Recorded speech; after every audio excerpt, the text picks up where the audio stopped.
Chris, what's up, man? Welcome to the Dad Edge podcast, my friend.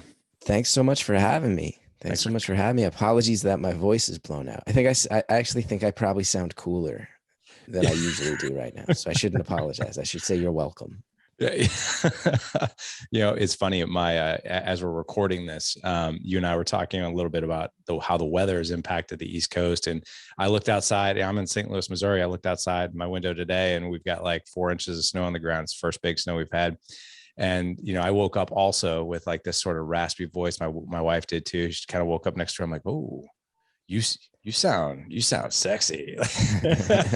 So that's one good thing. And it sounds like for you, this is work related. So I don't know if it could be like a work Yeah. comp case with your voice. Yeah, I did a stand-up gig last night and blew out my voice a little bit, but I have to say my wife did. I wish my wife had rolled over and been like, "Who's this sexy husky voiced gentleman next to me?" Instead, it was more just like, "The baby's awake. It's your turn to get up with him, Yeah, please. I yeah, need to yeah. sleep." It was more one of those. It's more one Right. of those. Uh, But we've all been through that, I think, right? oh yeah, man. I've got 4 boys. Ooh. So I have 15, 14, 8, and will be 6 here in a week. And it's interesting. I love you. You're not the first comedian who's been on the podcast. I love talking to you guys. I love interviewing you guys. It's fascinating to me. But also, like with my wife and I, one of our core values of raising these young men is humor. Because otherwise, like they'll drive you absolutely mad, right? I mean, like I literally went into the bathroom to go to the bathroom like a couple weeks ago. I am not joking. I found a half-eaten peanut butter and jelly sandwich on the sink of the bathroom, and I'm like, how does this even get here? Like, and you can either be super pissed and like annoyed and like, what the hell is going on, or you could be like, that's really funny. Actually, not like, cause you're like, how did this even get in here? Like, what was the thought process around, was I eating this? I set it down to pee and then I forgot about it. Or maybe I was eating it while I was peeing. No idea. But it's like, what, you just got to laugh at some of those things, man. Yeah, or else you go insane. I mean, you're a veteran, and I hope to learn a lot from you. But I have a 2.5-year-old, and he's already picked up on like he does like bits, like he had like gags, and like he'll be in the bathtub, and one of his big ones is I'll be like, "Hey man, I think we got to get you out of the tub. It's time to dry off." I'm thinking yes, and he'll just go, "I'm thinking no." And he's 2 years old, and he Yeah, like yeah. does a bit, and then I will just say, "I'm thinking yes," and he'll say, "I'm thinking no," and we will do that for 40 minutes until my wife is like, "You two are driving me insane. You have to stop." But he just understands that he can make me laugh, and that's of high value in our household. And I hope that that serves us well. I hope he doesn't just become like a sarcastic know-it-all. I mean, I'm sure he will, but I think that introducing humor right out of the gate it's been key for us, or else Yeah. I would have been driven past the brink of madness long ago. Oh yeah. Yeah, man. I hear you. Humor is when you're raising kids, especially little ones, you gotta have it. Otherwise you'll drive yourself absolutely bonkers and insane. Yeah, So, I about 10 days ago now looked down at one point and realized that his feces were on my thumbnail. oh, that's beautiful. And then I just started doing the math. I was like, oh, the last time I changed him was Oh 3 hours ago. And then I started thinking, I was like, I've been to the grocery store in those 3 hours. oh my God. I've had 2 work calls in those 3 hours. I'm like, there's so many things I've done just degrading myself with actual poopy on my thumbnail. And I wash my hands. I'm pretty diligent about it. If anything, I'm rather OCD about it. But it's just one of those things where I'm just like, man, he's not potty trained yet. And I've generally had feces on me so much more often in these past 2.5 years than any other stretch in my life. And it's like, if I don't laugh about that, I will just break down crying because it's just so disgusting and shameful. So sometimes I gotta just laugh. I'm just gonna be like, oh my God, that's so gross, so awful. But what can I do? Wow. Yeah. Yeah. It's the point is though, man, Chris, is it's not still there now. Right. So I took care of it as soon as okay. I saw it. Okay. It Yeah. was I mean, A1 priority. I didn't like right. stop and get a drink first. I didn't stop and, answer a text. It was as soon as I noticed it, we took care of it. There was no dilly dallying. Oh man, that's a great story. There's countless stories of raising, young kids that will either make you laugh or cry or just annoy the hell out of you. Right. And, if you can look at it through the lens of like, that's pretty funny, like, cause there will come a time where that's not the case anymore. Cause, you're not going to have, crap under your nails for the rest of his life for sure. And, we joke around. And this is actually another quick story. I went to these things seem to happen in the bathroom. Right. And our 5-year-old he's potty trained, but he still wets the bed. So we'll put a pull up on him at night. I went into the other bathroom that we have, the other bathroom, and his pee-filled diapers on the sink. And I'm like, what is it about the sink? Maybe same kid. I don't know. And I'm sitting there thinking, I was like, one of these days when I'm like 90, I'm gonna be leaving my diapers on your sink when I'm over at your house. Like just, Yeah. my Can't Depends or wait. whatever. Can't wait. Can't wait. A Yeah. lot of stuff. I'm gonna kick you when you try to change my diaper. I'm gonna kick you in the ribs. Yeah. I'm gonna throw Matchbox cars at your head when you ask me to do stuff I don't want to do. I can't wait, man. I'm Oh yeah. taking notes on all this nonsense. That's right. These things are happening. Let's what I'd really like to do is I want to dive into your childhood. Obviously, the memoir that you're releasing, as well as you're very open in talking about the topic of dealing with any type of mental health issue. And this day and age, this generation, my wife and I are like, are we seeing just this massive surge in awareness with mental health and kids and with people in general? Has it always been there? Is it the food? Is it the water? Is it the chemicals? Is it the deodorant? Is it your genetics? It's like all these things, right? Like I don't know a family that doesn't have at least one child that's diagnosed with something. Yeah. And it could be anything: ADHD, ADD, anxiety disorder. There's another disorder where it's the kid is, I think it's called Defiance Disorder. I'm butchering that, but it's something along those lines.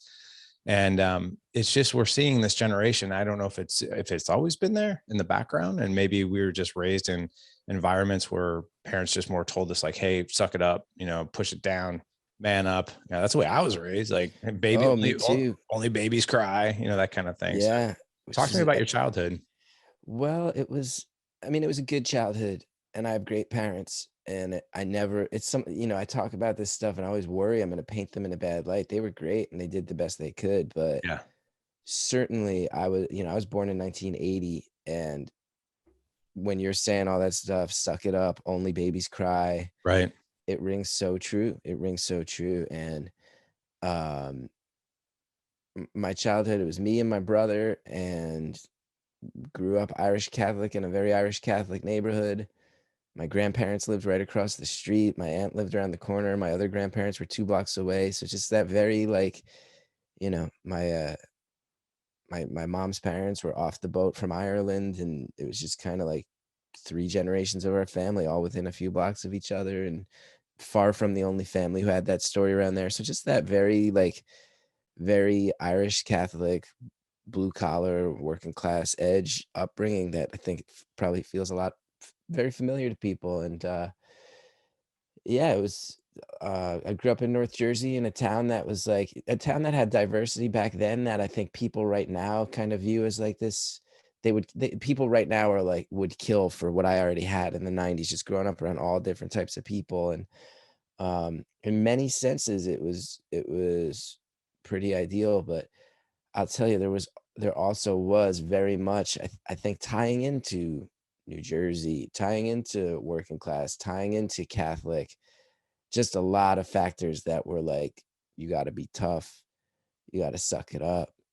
And I think that was really, really damaging in a lot of ways. And it turns out I had some bad luck, and I was someone who was prone to depression, and I've had some really serious stretches in my life where things got very, very dark and very, very bad.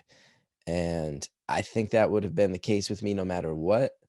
But I do think that maybe the attitudes at the time and a lot of the factors that I pointed out to you, that you kind of set me up for, I don't think they helped. And I think they led to this attitude of you got to hide stuff, you got to be tough, you got to push through.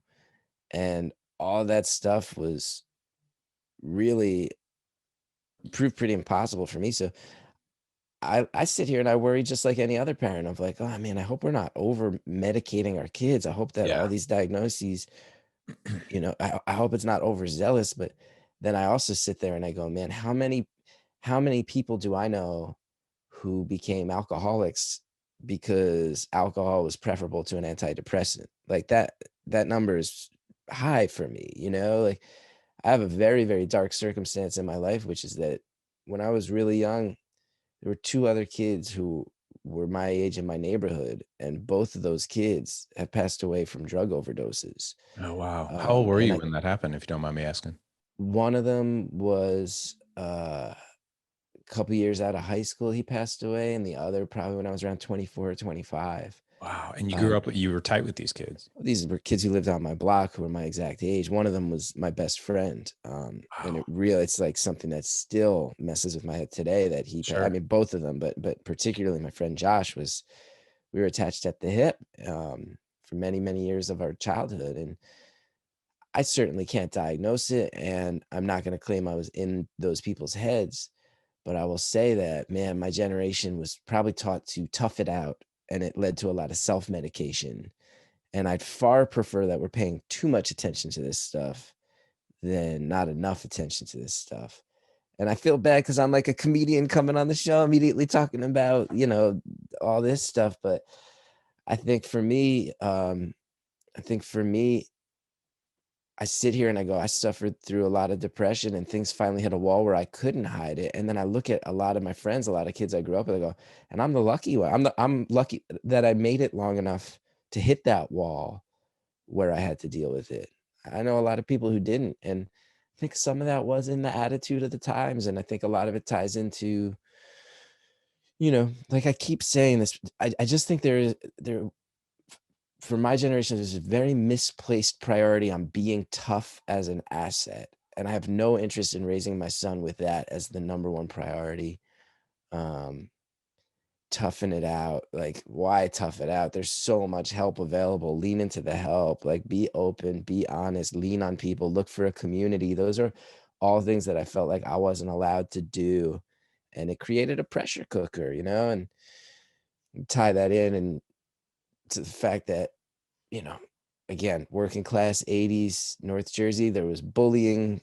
I'm a kid with glasses and my last name phonetically spells out the words Gethard. Like, uh, definitely my older brother took some bullying that was fierce. And it was really hard for him. And then being younger than him, I was like really this little kid getting fights all the time and pretty angry. So it's kind of like, yeah, I know this answer is getting more and more rambly, so I'll cut it off. But it's like when you ask me about my childhood, I'm like, it was a great childhood in so many ways, and it definitely had a dark side too.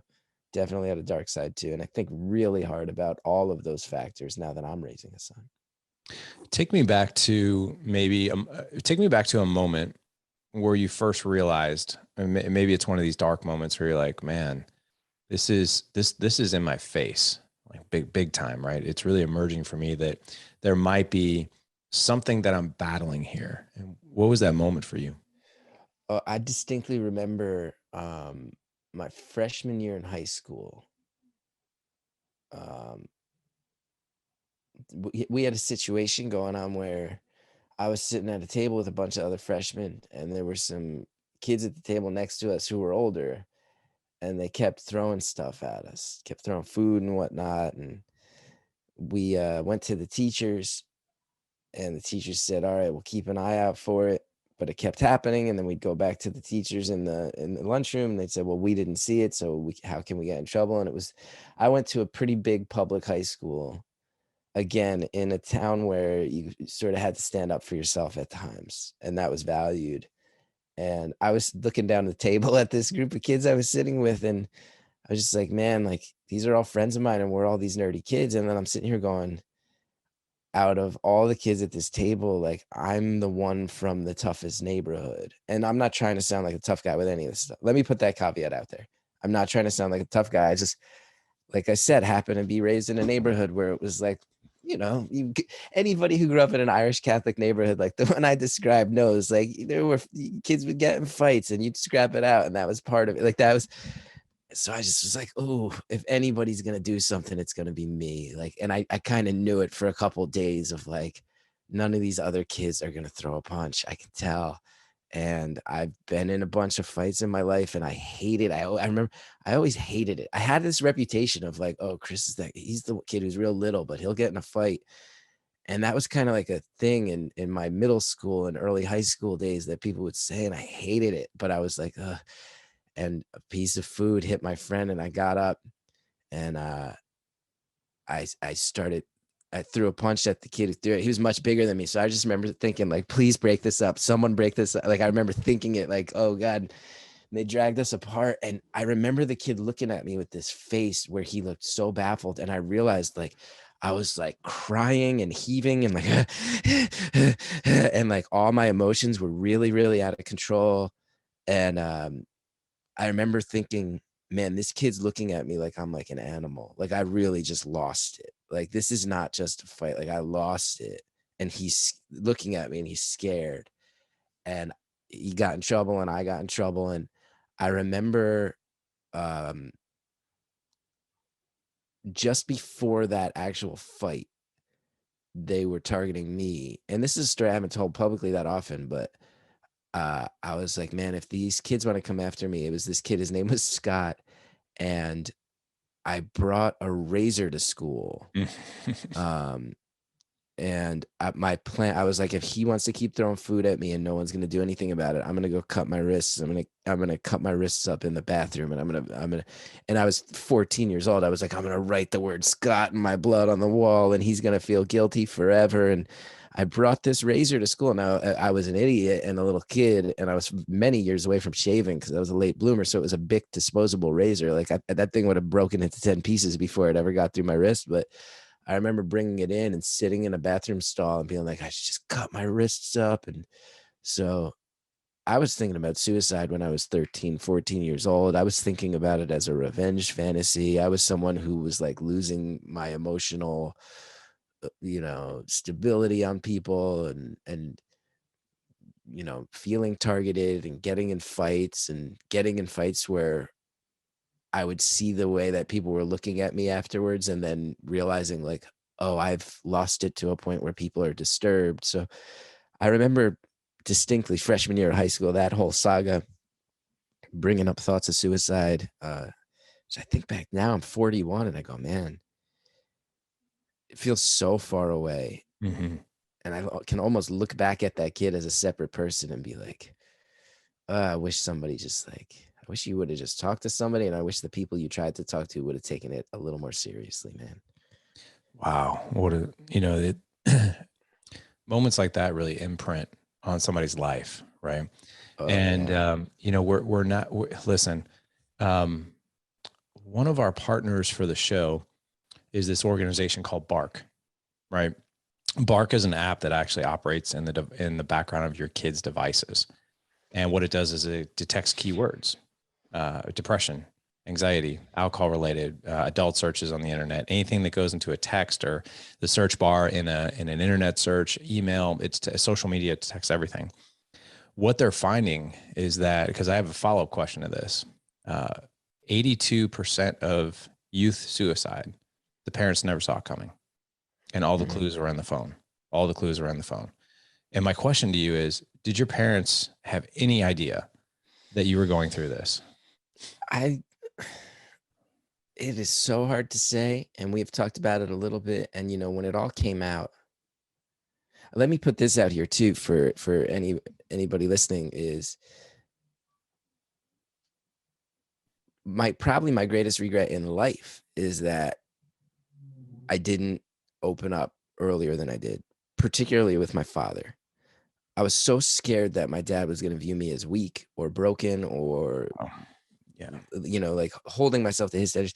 My dad is a guy who is a stoic guy who got a lot done and who, the older I get, the more I realized, man, he has carried the load for a lot of the other people in his life. For a lot of people in his life, when stuff hits the fan, he's the one they turn to and he's the guy who can handle it. So I was always judging myself against that standard, and he never asked me to judge myself against that standard. And I remember it's funny. Like I actually, after I started talking publicly about this stuff, was asked, This American Life asked to interview me and my father, and they didn't tell me what it was about. And they actually had my dad interview me, and it was trippy. And he asked me, like, why didn't you open up to me about your depression? And I remember it was so intense. I mean, my dad, I'm 41 years old. My dad and I have never said the words I love you to each other in 41 years. And I actually like joke about it in my stand-up now. He hasn't seen this set yet, and I don't know if it's gonna hurt his feelings or not. I don't think it will, but like it's just not a thing. We've never said it. Like, I say I love you to my son 10 times a day. But my dad asked me, like, why didn't you open up? And I said to him, like, you set the bar real high, and you're someone who always handled stuff, and I worried you were gonna like feel like I failed, or that I wasn't, I was trying to live up to this and that and blah blah blah. And I go, and at the end of the day, like, I think I was really scared that you wouldn't be able to help me. And if you couldn't help me, it would have felt like, if you can't help me, who can? So it almost felt like I couldn't ask for your help, because what if you couldn't help me? Because you're the guy who can help everybody. So, and he looked at me, man, and he goes, hey, I don't think I would have been able to help you. Wow. And that was like, I was filled with this panic that I remember feeling when I was 12, 13, 14 years old, of like, my dad can't find out I'm feeling this way. Um, when he initially said, I don't think I would have been able to help you. And I was filled with that panic. And then he looked right at me and he goes, but I would have run through a wall to find the person who could have. And that is eventually what happened when I Yeah. did open up to people. Is my parents, who were not built for this conversation, who were not primed and ready, who were not of a generation that's talked about this stuff like our generation did. My parents did not know what to do, but man, they spent a lot of time on the phone calling different doctors to figure out who was in the insurance network, because I was not in a place where I was able to make those calls. And um, I think back and actually laugh so hard in a really dark way. Like, I remember going on pills, and like, I'd see my dad. I was out of college at that point. My dad was doing a lot of work in Puerto Rico, so he wasn't in the States as much. And I'd be like, I'd like see him, and he'd just be like, how's stuff going with the doctors? And I'd be like, it's good. He'd be like, you're still seeing them? They're you doing everything. You feel like they're stepping up? I'd be like, yeah, I feel like they're stepping up. He'd be like, good, good, good, good, good. And like, for me and my dad, that was like a remarkably open dialogue, which is so not open by the standards I think people like you and I are gonna have with our kids. But I don't even know if this answers your question, but yeah, it's I wish I had opened up to them more. I wish that I had known. I don't think they knew, and when they did know, I don't think they knew how to handle it. And those were such daunting and scary prospects. But man, did they go into action when it was time to, and they learned and they made an effort, even though they didn't know how to handle it. They did make that effort, and I really regret that I underestimated that. There's some really cool themes that are emerging out of this, and I'm going to dissect each one of them. You tell me if you think I'm off, but I think that for the audience's sake, I think that we need to pull some of these things out. So number one, as a kid, things obviously got very, very dark for you. Like the story of the Yeah. razor blade. Like I'm picturing you in the stall with the razor blade, having these thoughts of like, I'm going to hurt myself for the sake of actually hurting other people to send this message, right? And to a kid that age, right, that actually makes total sense at the time, which is scary. The other thing too is that you had this perception of your dad, tough, stoic, man's man. I don't even want to admit this or say these things out loud because I'm not going to live up to his standards, right? Or how is he going to respond to me? Or what if he couldn't help me? All these are very legitimate questions that a son or a daughter would have on their mind and heart, before they had that conversation takes place. And that's why one of the things I've talked about in this podcast, and I've cultivated this, like, listen, I am not an expert father by any means, and I make a gazillion mistakes a day. But there's one thing that I'm actually very good at, and that's what we call creating an environment of psychological safety where you can actually share anything that's on your mind and heart without guilt, shame, or pain.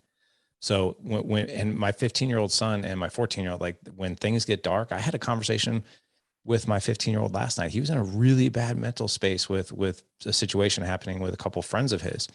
And I saw this fear in him. that I've really have never seen. And I'm like, wow, this is like super present for him. Right. But, and the one thing there, that I was told growing up is like, get over it, tough it up. You'll be fine. People are going to come in and out of your life. It's just life, dude. Like, grow a Yeah. set of balls. Right. So for him, I was like, yeah, man, tell me more. Yeah, tell me more about that. Yeah, man, that's a real fear. I get it. And then posing more questions to him of not necessarily, hey, how do I suffer through this? Right. Is more like, how do I take the lessons and somehow maybe even thrive through this in some way, shape, or form? So the conversation I had with him really took this beautiful turn last night. But creating an environment of psychological safety for your kids where they do feel like, hey, I need to go talk to, like, this is freaking boiling over, right? And I need to go talk to my dad, and I hope that he's receptive, right? And I think as fathers, we can learn these skills to create that environment of psychological safety for our kids. One other thing there too is I think it's amazing, man. Like how your dad took that, especially from a stoic, what we, I think, view as a manly man, like, oh, he's got it. He's got all the answers. And his dad's even raising our own kids in this generation. I want to have all the answers. And I think it's incredible that your dad surrendered to be like, hey, I'm not going to have all the answers, but I'm sure as hell going to run through a wall to find you the right person to get you the answers, right? Which I think is incredible, because that, from a father's perspective, to be able to swallow his own ego and to swallow his pride, be like, hey, man, I don't know how to help you. I would love to be able to help you, but I can't, and I don't know how, but I'm sure as hell going to go on this mission to help you find it. And that is also a beautiful solution. And I want you to share with me just in a minute or two, like, what did that conversation feel like when your dad was just like, hey, I might not have had all the answers, but I'm sure as hell going to find you, the answers. What did that feel like to you? Oh, it was healing. And I mean, that happened well into my 30s. That happened when I was Right. 15 years into being being in treatment, being medicated. I had already talked about it on an HBO special, like, and it's still, all I can say is it made me feel like I was 13 or 14 years old and safe, which I don't know that I felt. To retroactively realize, oh, I had a safety net back then, and I've for my whole life felt like I didn't. It was like jarring and confusing, and ultimately it felt like I kind of like stopped holding my breath in a way that I thought I was over. Um, my parents were very proud of me when they saw that I went out there and started speaking publicly to this stuff. Our whole, even our family hit it. Like, when I went to see a shrink for the first time, I remember them telling me, like, find out if you have a history of mental illness in your family. And only then did I find out that my grandfather had been, he had anxiety attacks and panic attacks, and he had done some time in a mental hospital in New Jersey. Done some time, like it's a prison. See, that's like part of a dialogue that I shouldn't be using the phrase "done some time." He was a patient in a hospital because he had all these work related anxieties, and then I go, man, that would have been good for me to know, as somebody who's having these panic attacks and anxiety attacks and hiding them. Man, we hid all this stuff in our family. So I think my dad saying all that to me meant so much, even though we had so many hard conversations, even though I had been so public. You can hear, I think, in the background, my son behaving like a maniac, screaming, and apologies for That that. that's But okay. This show is called The Dad Edge. I So, figure if there's um, any show where he's not going yeah. to be disrupting it, if it's just going to add some spice Oh, that people dude. will like. My Yeah. kids have bombed some of my interviews, and it's freaking hysterical. So yeah, we don't mind the crying or the craziness in the background. It actually adds more flavor to the show. Yeah, he's at the very least, if anybody's out there like, this person's lying, I don't think he's a father. You now have proof that there's Now a, you a know. child in my house. Yeah. But yeah, when my dad said that to me, it still closed this loop in me, even though I was close to 2 decades past having dealt with it, having gone public with it. It still meant a lot to the 14-year-old me that was in there, and I was freaked out and I was scared. And also, I just want to say too, hearing you say that you want to create a culture in your household of communication where if there's things that your kids are freaked out by, they can come to you. Man, is that a high priority for me? And you just verbalized it in a way I haven't crystallized yet. And I remember seeing kids so messed up on pills. I remember being in a car with a kid who was driving in high school who was so messed up on pills that he was turning green, and me going, "This is not good. I'm in It's over my not good. head," and not talking to anybody about it. I remember, I don't think I've ever spoken publicly about this. I once in school in 8th grade saw a kid sell another kid a gun and did not talk to anybody about that because I was like, "Oh God, you just gotta like mind your own business and be tough and avoid those kids." And I go, man, my parents probably would have wanted to know those things. They would not have gotten mad or made my life difficult. They would have protected me. But I felt like it was my job to be tough. And man, is it not my kid's job to be tough? That's like not his job at all. Man, so I think this quote will resonate with you. In our house, we have a quote that we live by, and that is, your honesty and your ownership is celebrated and not punished. So Love that. I mean, like, listen though, I always say this: psychological safety is not the absence of discipline, but it's the absence of guilt, shame, and pain, right? So like if my kids come to me, like, listen, I had one of my kids last summer shoplift. And I never thought I'd say that one of my kids actually stole something from a store. And I'm not giving reason to what was going on, but it was a fascinating experience because I was super pissed. My son was with this kid who was a bad element, big time. We knew it. We warned my son about it. We're like, hey man, all your friends are great. This one dude you're starting to hang out with, and only been about a month. I was like, I don't get a good feeling, man. Something's not right. And I got a phone call from his football coach. Hey man, and I didn't answer it. He's like, hey man, I need to speak with you. It's urgent. Ooh. And I called him back and I was like, hey, what's going on? He's like, have you been on social media yet? And there's a store that's up the street from us. I was like, no. He's like, the store owner took a photo of who I'm pretty sure is one of your boys, and I'm not going to say his name. And this kid, I don't know who this kid is. I've never seen this going on. And the owner said that you can either contact the store if you know these boys, or we're going to call the police. And I'm like, oh my God, what just happened? So what I found out is this kid he was with stole something. And then you can actually watch the surveillance video because I saw the whole thing. And it took about 4.5, 5 minutes for this kid to be in my son's ear, because you could see him saying, no, I'm not going to do that. No. And you could see my son contemplating, right? And then about 4 or 5 minutes into it, he put this thing in his pocket. And so anyway, found out about it, took my son up there. Was never so disappointed in my life seeing my son on video pop something in his pocket. And the owner of the store looked at him and said, son, I'm just looking at you. Okay. He's like, I'm a retired detective, was in the police force for 30 years. I know a good kid when I see one. I know a bad kid when I see one. The kid you were with, that's a bad kid. I can tell. I'm looking at you though. You're a good kid. And I could tell by the surveillance video, it took you 4.5, almost 5 minutes to decide whether or not you were going to do that, which tells me you were really battling with that decision. He's like, this is a lesson that you are going to be peer pressured into different things in your life, and you need to overcome those things. The consequence here is you need to obviously pay me for the item, and you're never allowed my store again. Now, I was super pissed. Like, I got in this kid's face. I mean, I usually don't get in my kid's face, but that was angry. And I cooled down. And then I really started thinking to myself, why did this even happen in the first place? And then so I started talking to my son, and I'm like, I need you to be honest with me.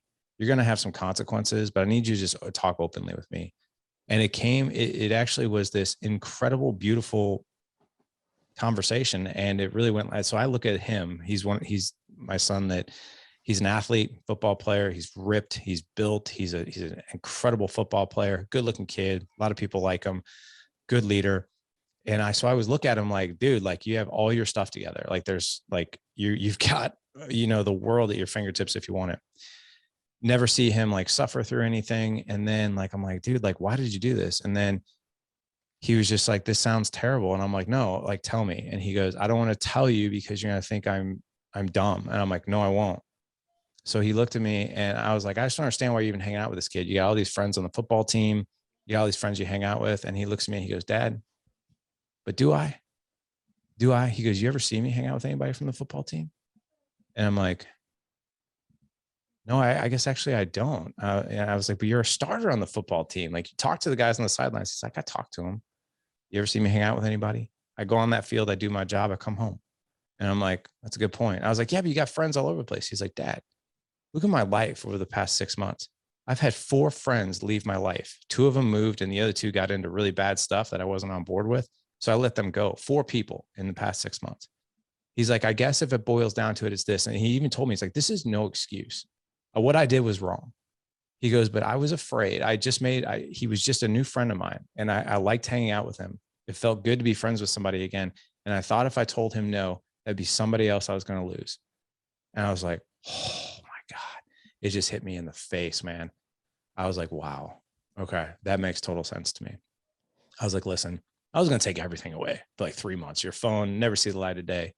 But instead, what we did is I put him on a 7-week structure where basically he was up early, he was exercising, he was journaling about gratitude.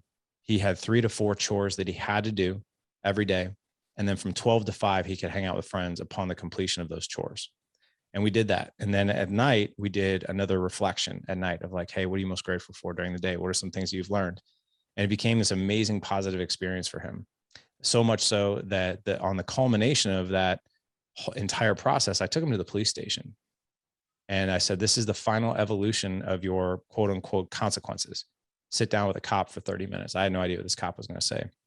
And what this cop said was incredible. He goes, son, he goes, I'm looking at you. You're almost 14 years old, well-built, good-looking kid, athlete. He goes, you're a natural leader if you allow yourself to be. He goes, because all the kids in your group are looking to you because physically and aesthetically, you look like a leader. So if you stand up for what you believe in, you're going to help other people. So in other words, the next time you and your group of friends want to do something bad and you're the kid that stands up and says, no, I'm not doing this, I guarantee the majority of the kids, or at least half of them, will follow you. But you've got to step into being that leader. And I was like, I know that's a long story, but it's a story that I think really hits home that when things get very, very dark, sometimes you have to just dig a little bit more, right? You have to really understand like what is at play here, right? And what can we do about it? What can we add in to add in, structure and good things versus taking everything away?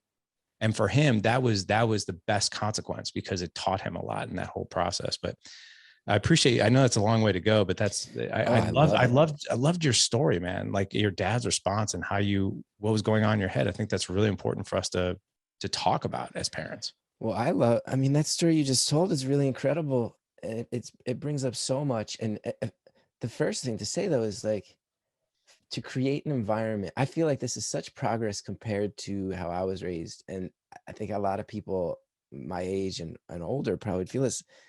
For you to create a setup where your son can effectively look at you and go like, hey, I had some friends move. I had some friends get into bed stuff. And at the end of the day, I've been pretty lonely lately, is effectively what Yeah, he's saying of like, that's what he said. been pretty lonely. I've had a lonely life and this person wanted to hang out. Like that right there, I go, oh, as a guy, I cannot fathom that when I was a teenager, I would have felt comfortable saying that to my parents. I Yeah. can't imagine looking my dad in the eye and being like, "Yeah, I messed up because I was lonely." I feel like it would have been like, "You're lonely." Like that's a level of vulnerability that I think we are affording the next generation.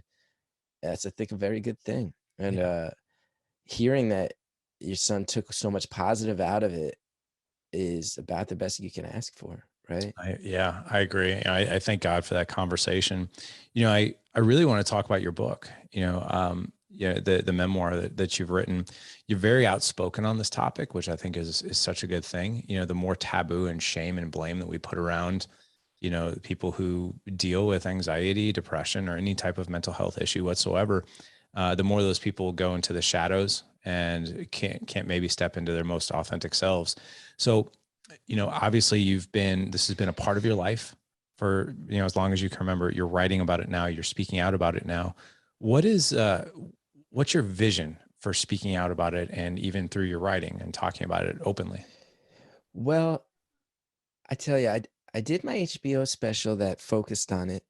That was in 2017, and now it's 5 years later, and I'm putting this out. And the reason I point that out is I tell you, like, as far as a vision goes, I really only want to speak to this stuff when it feels like it's worth saying. And when I go, this is something in my gut that I think will have value to other people.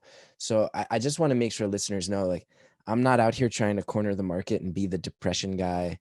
I'm not trying to commodify mental illness. In fact, I've actually there's been a lot of, once I started speaking about this, you get organizations, hey, we'll pay you $5,000 to come speak at, I go, no, I don't want to make money off of having been depressed. I don't want that to be my source of income. So um, it's really important to me as far as the vision side of it to go, are there conversations that I think I have something to say that will be of value to other people that maybe haven't been said? Especially as someone who has made my living as a comedian for 20 years, like, can I speak to this dark stuff in a way that feels palatable, get some laughs that maybe make it more, you hate to say it about something as dark as like depression and anxiety and suicidal thoughts, but it's like, can I figure out a way to make that kind of go down a little easier, a little more pleasant with some laughs? And um, my hope is that anytime I speak to this stuff, I'm kind of putting some stuff out there that will allow other people to speak easier to it. And I know my HBO special, I'm really, really happy to say it came out 5 years ago and it got all this press for people going like, whoa, this guy's going public and talking about times he's tried to hurt himself. And he's being really graphic about the side effects of his medication. And like, there's a lot of funny stories about it, but like it's that. And I don't think it would get that press today, because I think even in 5 years, that conversation it does not feel as taboo. It does not feel as much like I had to like kick open a locked door to get that chance. So I'm really happy about that.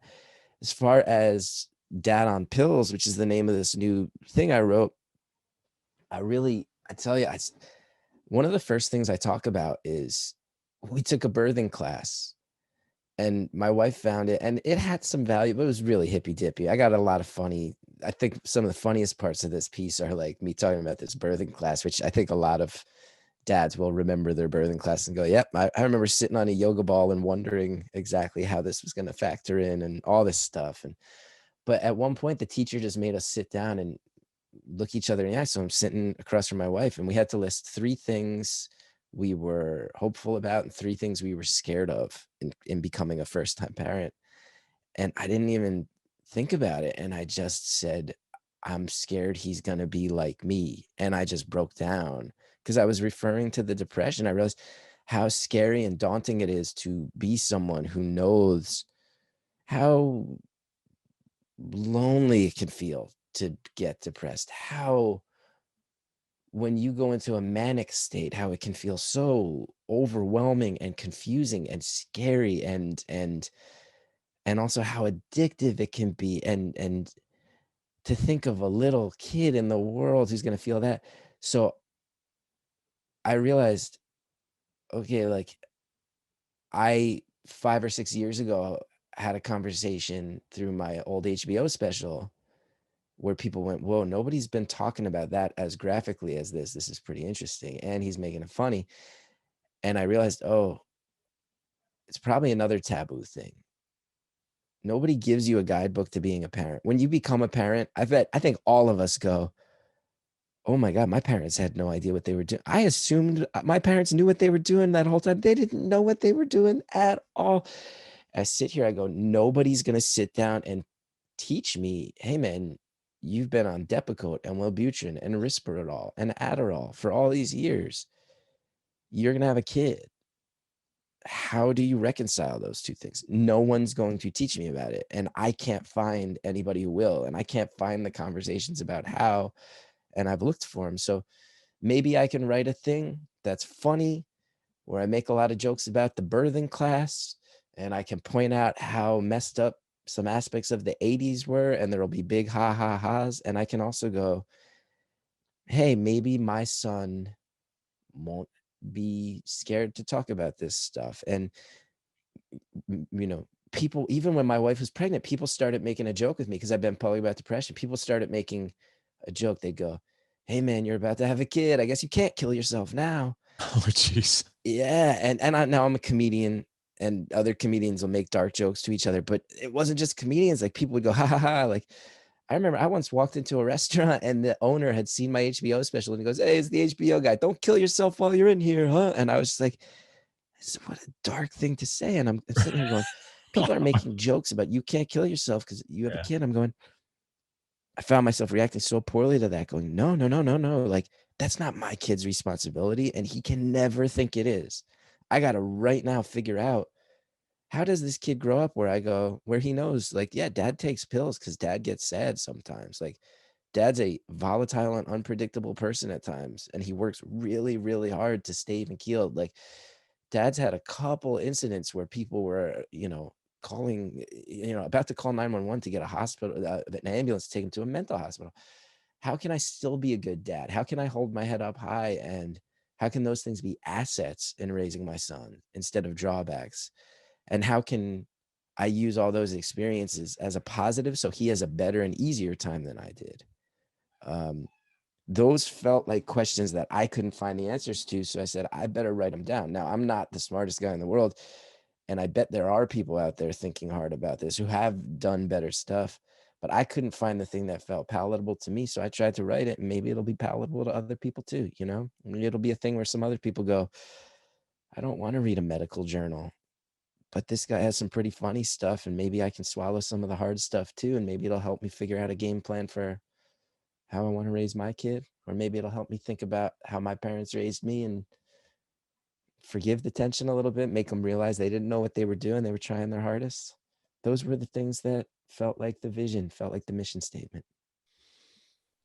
I love how you evolved into creating a book and a resource and speaking openly about this. And it came from, I believe, tell me if you think I'm wrong, it came from the quality of your questions that you're asking yourself. So, I've had other guests on the show, and I've heard this quote many times. I use this quote many times.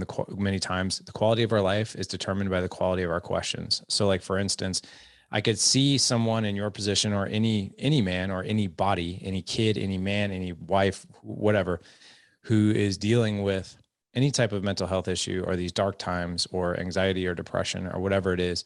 And what happens is we actually ask ourselves the really poor questions of, why can't I be a better father? Why can't I get over this depression, anxiety? What's wrong with me, right? All these really poor questions. And we say this all the time, is that whatever question you're asking yourself where no one else can listen, it's, you're putting that question in the Google search bar of your brain, and our brains are wired to give us answers. It doesn't care if it's a good question or a poor question. It's going to give you the answers. Oh, you want to know why you can't get over your depression? It's because of this, this, and this. Why you can't be a good father? It's because of this, this, and this. And then what happens is this downward spiral of just getting darker and darker and darker in these really poor questions. One of the things that we can do is ask the question, how can I? How might I? What does success even look like? What if I did things this way? And out of those questions, because you actually stated about 4 or 5 of them, came this book and this message, and a way to speak about it to where it's, as you using your words, palatable, funny, right? That isn't so in your face and so dark, where people can digest it and also get some entertainment out of it. So I think the beautiful thing about what you're doing, and tell me if I'm wrong, it really came from incredible intentional questions. I don't know if that was purposeful, or if you just were like, hey, I'm tired of maybe asking myself the wrong questions, so maybe I should look at this differently. I'm not sure which one. Well, what you're saying is really astute, and it's getting me excited because I'm like, oh, somebody gets it in a way where I'm like, I feel like I'm talking to my dad again back then. Like, like, oh, good, good, good. That's getting through. And I wonder if you would agree with this, because everything you're saying, I'm going, yes, yes, yes. I think it is. I think getting the questions out there is super crucial. But one thing I've learned again and again is, like, I want to be clear too. Like, this book doesn't necessarily have the answers. It has all the questions. And I am publicly letting you know I asked the questions. But I think for a lot of us, right, it goes back. I think about my dad's generation, my grandfather's generation, where they'd go down to the bar, and that's where they'd interact as guys. And I feel like our generation has a chance now for me to go, I don't really know how to do this. And here's 10 questions I have about it. And I can have some funny anecdotes. And in some of them, I go, here's the answers that worked for me. And in some of them, it's like, I go, I'm putting it out here that I don't know. And here's the question. Having the questions, I think, is more important than having the answers, because the pressure to answer every question in your life is insurmountable. But if we get a little bit more open and a little bit more public about putting all these questions out here, I feel like it is the role of a community. It's the role of finding other like in our case, from the perspective of this podcast, finding other dads who go, yeah, I've been through my version of that too. Here's what I did. It's posing them so that these things can be answered by, by a community, by people coming together, and not asking all the questions. I think is such a healthy thing. And it also makes you realize you don't need to have all the answers. And by putting them out there, you open yourself up, you feel a little vulnerable, you're admitting that you don't know everything, but you also are like increasing the chances that you find a safety net and a community to lean on and help. And oh, good Lord, is that crucial? I agree with you, man. Questions are so much more important than the answers. Like some of these Yeah. things will never get answered for me. I will go to my grave not knowing if I'm doing a good job on everything, but I'm asking, and I'm not assuming one way or the other, and I'm not giving up, and I'm not going to pretend that I'm right all the time. I don't know what I'm doing in life, let alone as a dad. And I think it's pretty healthy to put that out there. And I think it's okay if my son knows that. I think that increases the chances that a lot of these questions might actually get answered in the coming years. Who knows? I couldn't agree more with you, man. It does come from the questions, and it's okay if you don't have the answers. It's if you ask the questions first. Yeah, I told you a story that my son was in a really bad spot last night where and the reason is because he has this older friend of his who he feels is like drifting. Like he has sent him several text messages that have gone unanswered, and he's really stressed out about it. He's like, Dad, like I'm really good friends with this dude. And all of a sudden, like he just is gone radio silence for like 2 or 3 weeks. And I don't know what to think about it.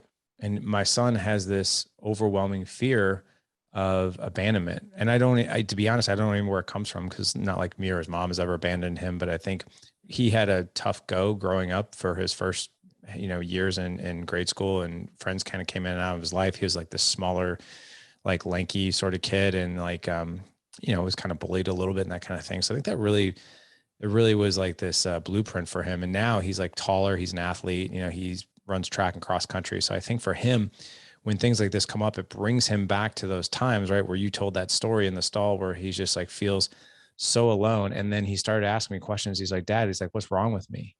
Like, what do I do wrong with people and friends?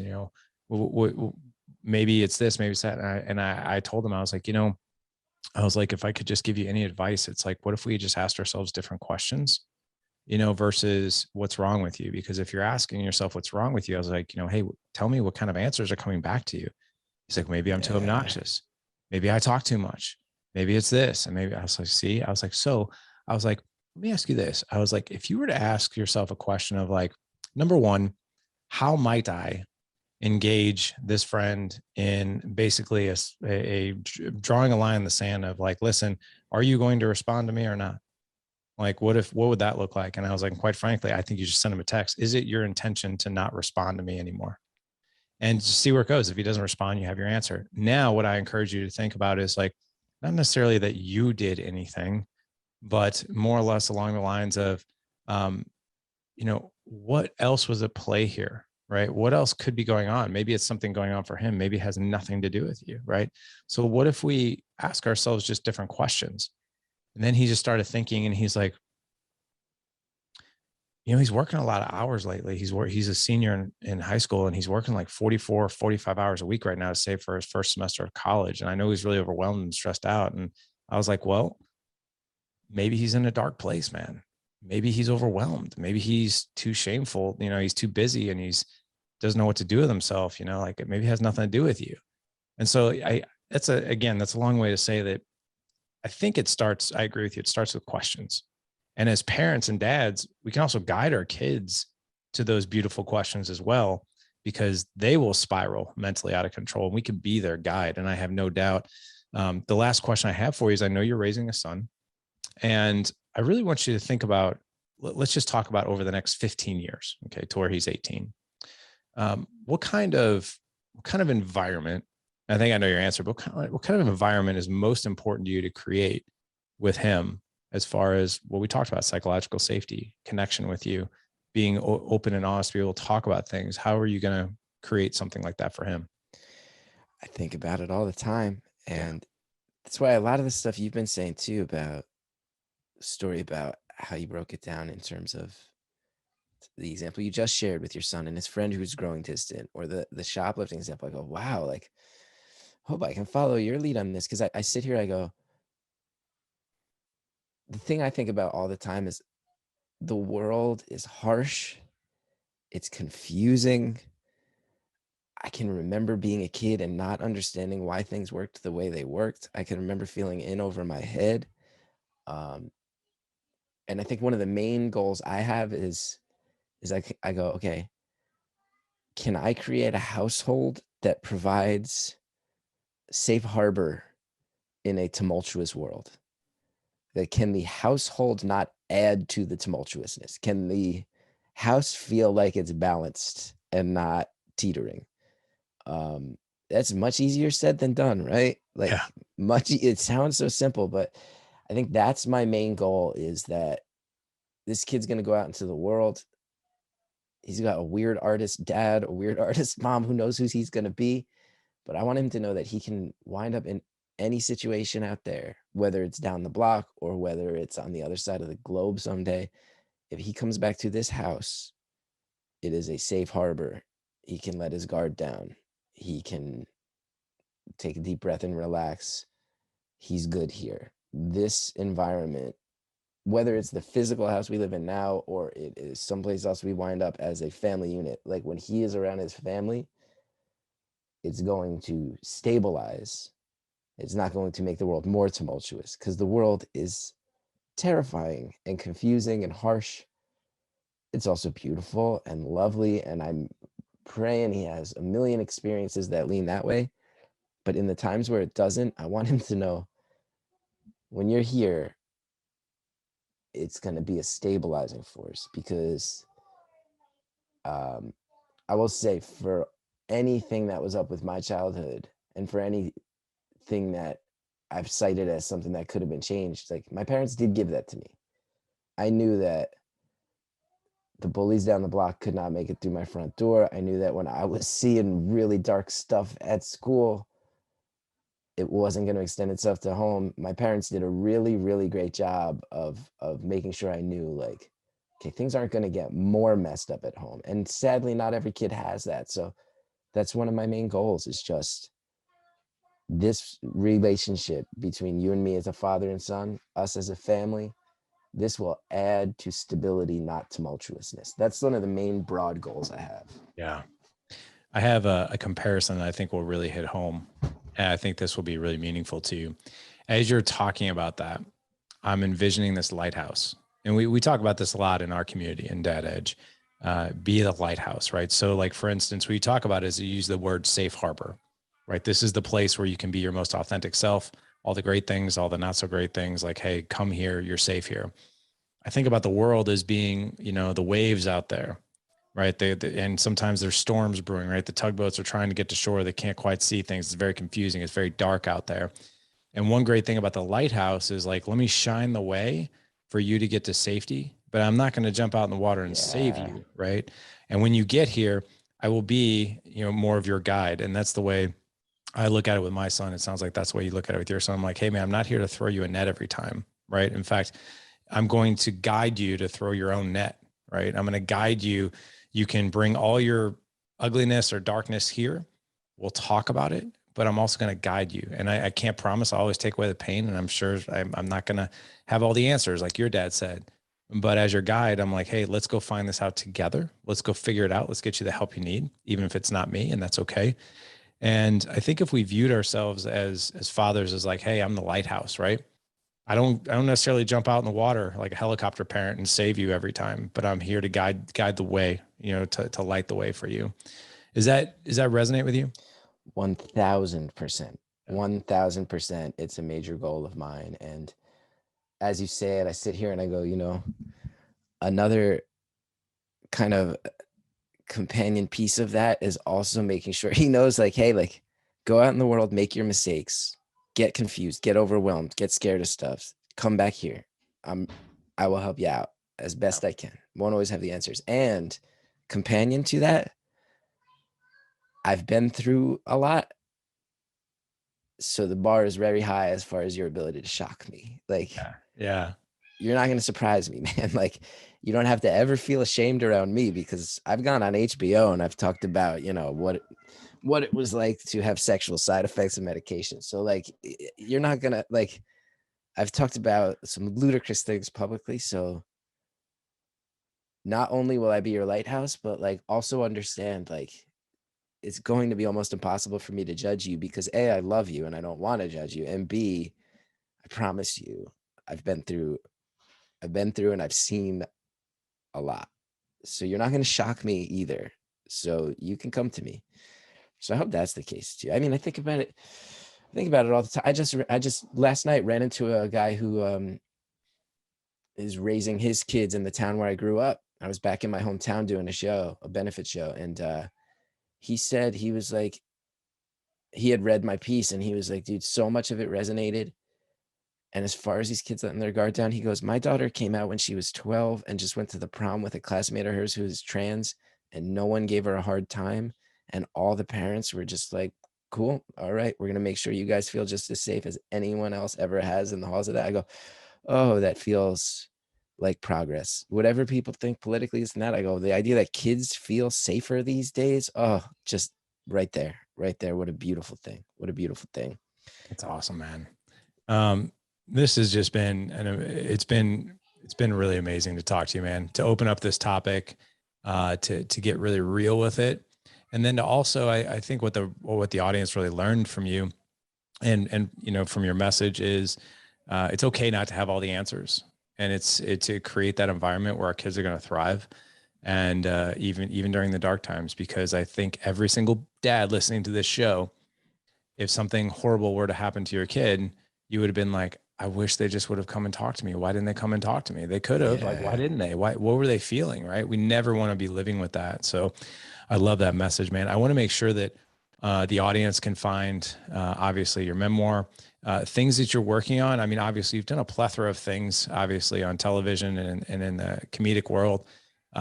Where can men find you? And then what are you most excited about in 2022 that we're going to see you do?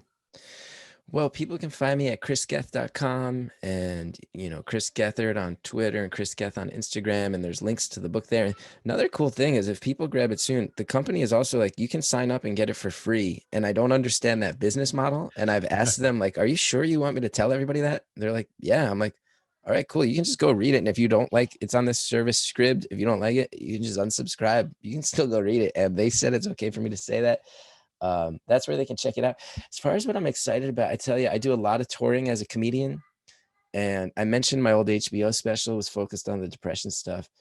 And then, in the years since, I just do a lot of stuff that people would look at and go, oh yeah, stand-up comedy. And now I'm working on a show that I'm touring around, and a lot of it is related to the stuff we talked about today. I'm really excited about it. Like, a lot of my stand-up act right now is going, oh, now that I'm a dad, I'm thinking about my dad in this whole other way. And a lot of it is stories about kind of like growing up with him and some stuff he did that I think any dad will identify with. I have this story about this time he confronted a bully. Like, there was this neighborhood bully picking on my brother, and my dad confronted him, and it's kind of the centerpiece of my new stand-up set. So if I ever come through your town and you want to buy a ticket, I'd be grateful. And then hopefully someday I'll get that one out there into the world and you can watch that. But my whole stand-up hour right now is about being a dad, and specifically reconsidering my dad in some ways. And I think it will ring true with the people who like conversations like this. Awesome, man. You coming to St. Louis anytime soon? I hope so. Yeah. Cause last time I was there, I tell you, last time I was there, I played a club that was very nice to me, but was, I was like, it was in a mall, and then it was like, other places in St. Louis. So I think I'm going to come through and try to find like a rock club where we could put on a real show and throw down and go hard. So if I do, we got to hang out. You got to come out to the show, I'll get you tickets, and we'll say hi in person. That'd be awesome. Yeah. We've got the Funny Bone. We have 2 locations here in St. Louis, the Funny Bone. That's where a lot of the big comics come into. So yeah, if you make it this way, man, we will definitely come out and see you, break bread or cheers or whatever we're going to do. I would love it. Yeah. Awesome. I would love it. Very cool, my man. Well, hey, for those of you guys in the audience, if you want to connect with Chris, and if this message really resonated with you, we're going to have several different links in the show notes for you. We'll also have a link for our podcast sponsor today, which is Bark, which I mentioned in the middle of the show.